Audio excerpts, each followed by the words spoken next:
Gratitude. All of us sitting here, and this includes the adults as well as the children, should not forget that we each have a mother and father who gave us birth and have provided for our needs. When we were first born, we weren't even able to know whether we were human beings or what, so we had to depend on our parents to look after us. They cared for us from the time we were in the womb until we came out into the world, and from that point on they kept caring for us and watching over us. As soon as we were old enough to start our education, they sent us to school and provided for all our related needs. From the beginning of our schooling to the end, how much did it cost them? The books, pencils, paper, clothing, sports equipment, tuition, and all the other items too numerous to name. All of these things were a responsibility our parents had to shoulder. When we came into the world, we came without a thing to our names. Even our own bodies and every aspect of our lives came from our parents and were watched over by them. They provided for our growth and safety, teaching us to know all sorts of things. We ourselves had nothing to show off to them aside from our eating and playing and crying and whining and pestering them in various ways as we felt like it. There was nothing of any worth to us at all, except for the fact that we happened to qualify as people like the rest of the human world. Children at this age are in the stage where they're really bothersome at all hours of the day. Their bodies may be small and very endearing, but the trouble they cause isn't small like their bodies at all.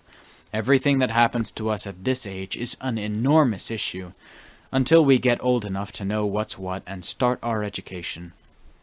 Even then, we still can't help causing trouble for our parents over things like clothing and so on, but at least we begin to gain knowledge, starting with the ABCs and on through elementary school, high school, university, and graduate school, until we finally count as educated.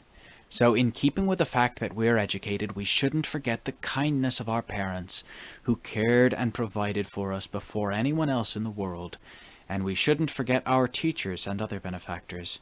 We should always keep their kindness in mind, because everything we have in body and mind has come from the care, protection, and teachings of our parents and teachers. Those who are ungrateful, who forget the help of their benefactors, those who are selfish and see only their own knowledge and abilities in the present without showing deference or consideration for their benefactors, are a dead weight on the world and can find no real progress in life. Like a dead tree standing with no fruits or leaves to give shade. So I ask that you each take care to remember not to be the sort of person who is like a dead tree of this sort. Otherwise you'll be an object of disgust for all your good fellow human beings, and will have no value to the day you die. Let me stress once more that we have each come from our parents, and have gained knowledge from our teachers. This is why we shouldn't forget ourselves and think that we're smart and self-sufficient.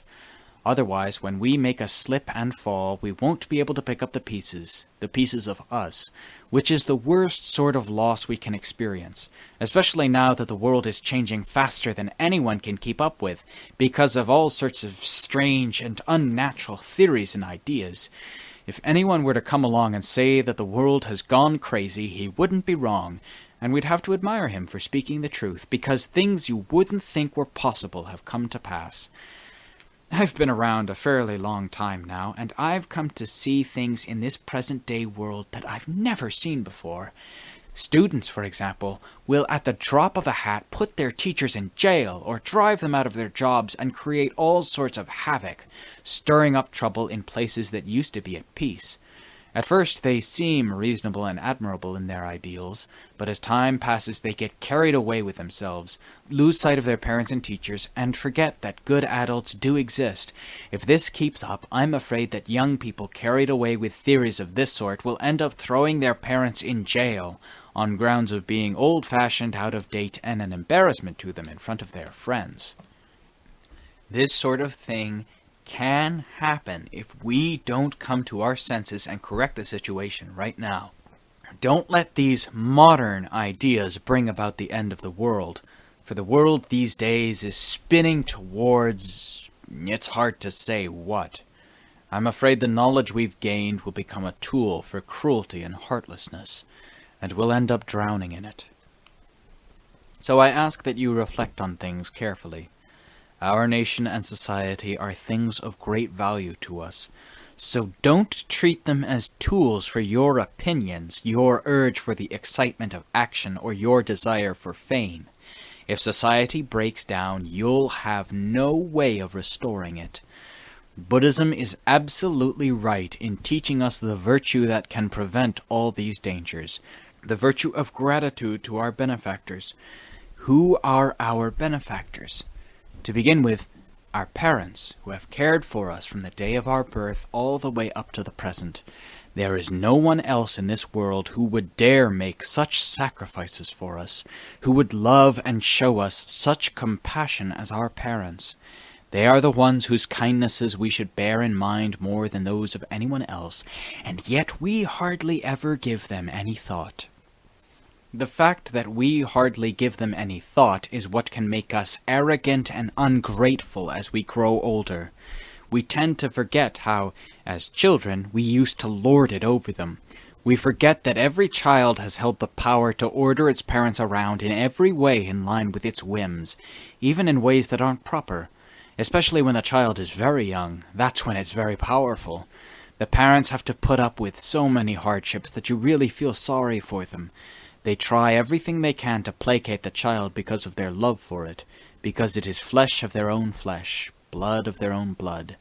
If it orders them to be birds, they have to be birds. If crows, they have to be crows, even though they aren't birds or crows at all. In other words, they have to run around in search of whatever it wants. Otherwise, its shrill, small voice will fill the house. Every child has been the lord of its parents, ordering them around as it likes. As it grows older, its position diminishes from lord to boss, and then to supervisor. But as long as it's still very young, it holds sole absolute authority within the family. Whatever it demands has to come true, otherwise it'll cry until its eyes are on fire, so the parents have to scurry around to satisfy its wants. Every child holds the position of lord, boss, and supervisor in the family, before its position finally works down to where it's tolerable. But never will it agree to come down to the same level with its parents. Until the day it is parted from them by death, the child will always have to hold the reins of power. There is no doubt that all of us here, all of you and I myself, have held the position of lord of the family, boss of the family, supervisor of the family, and the old habits have stuck so that we continue to take advantage of our parents, even unintentionally, because the principles of nature among parents and their children create this sort of bond. This holds true for everyone all over the world. So, for the sake of what's noble and right, in keeping with the fact that our parents gave us life and have done us so many kindnesses, we as children shouldn't abuse our authority or take too many liberties with them, even unintentionally, because to do so doesn't fit in with the fact that we have lived under the shelter of their many kindnesses. To exercise power, abusing the fact that we are their children, abusing their love and compassion for us, ordering them around and speaking harshly with them, these are grave errors on our parts. Some children argue with their parents in an arrogant way simply because of their greed. They pester their parents to buy them things like their friends, with no thought at all for the family budget. They want this thing or that, so and so much money, a constant turmoil. As for the parents, their hearts are ready to burst. It's hard enough to raise a child as it is, but even harder when the child never seems to grow up. So I ask that you each consider this carefully. Raising a child is a much heavier burden than raising any number of animals. If there's anyone who hasn't experienced any great hardship in life, try raising a child or two, and you'll know what it's like. Now, in saying this, my purpose isn't to criticize the children here. I'm just speaking in line with the way things are all over the world. I too have sat on my parents' heads, urinating and defecating all over them. I doubt that there's anyone who could match me in this respect. My purpose in saying these things is simply to give all of us who have used our parents as servants a sense of the wrong we have done them, so that we won't be proud or arrogant with them and won't try to force them to do things that are improper or before the right time has come. No matter how poor our parents may be, they have worked their hardest to provide for us to the best of their ability. All of us gathered here today have been children raised with the utmost hardship by their parents.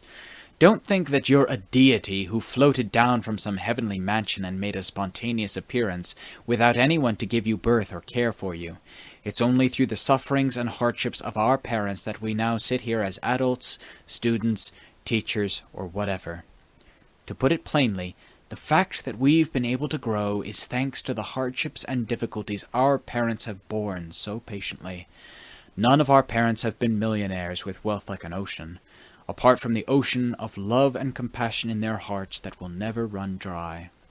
If we were to keep a record on how much our parents have spent on each of us, we'd be so shocked at the amount that we wouldn't be able to finish the account.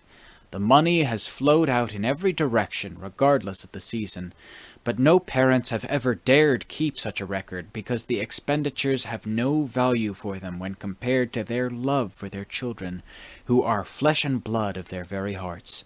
Think about it. How many children does each parent have for whom he or she has to make so many sacrifices of so many sorts before the children can grow to the point where they really count as human beings, and the parents can relax some of their concern? And then there are the children who never grow up, who keep pestering their parents to the day they die. So all of us, as our parents' children, should have a sense of our own indebtedness. Don't regard yourself as smarter than your parents or superior to them. Their kindness has sheltered you from the moment you first entered the womb up to the present. This is why parents are said to be the Brahmas, the gods of their children. Their love for their children is love from pure motives. Their compassion from pure motives. They make all sorts of sacrifices, again from pure motives. There are no hidden or ulterior motives involved at all. No matter how rich or capable the child becomes, the parent's compassion and concern never fades. For this reason, children who are ungrateful to the parents who have been so kind to them are destroyed as people, even though they may think they're advanced. There's no way they can prosper as human beings with cool virtues in their hearts. Any wealth they may gain is like a fire burning their homes and their hearts at all times, because the evil that comes from destroying the source of one's life is bound to bear such heavy results that no one else can be of any help. This is an ancient and irrefutable law that has been taught to us by sages. If you don't want to fall into hell in this very life, you should reflect on your parents' kindness and show them your gratitude. You'll then be sure to prosper like all other good human beings. The Dhamma teaches us to be grateful to our benefactors, such as our parents and teachers. Anyone who has cared for us, anyone who has taught us, we should respect and help whenever the occasion calls for it. Don't be callous, stubborn, or proud of your higher status or education. Always bear your benefactors' kindnesses in mind. Remember that you are their child, their student. Always think of yourself as beneath them, in the same way that a mountain, no matter how tall, is always beneath the feet of the person who climbs it. No matter how sharp a knife may be, it can't get that way without a whetstone. No matter how knowledgeable we may be, we couldn't get that way without our teachers. For this reason, the Buddha teaches us to respect our parents and teachers as the first step in becoming a decent human being.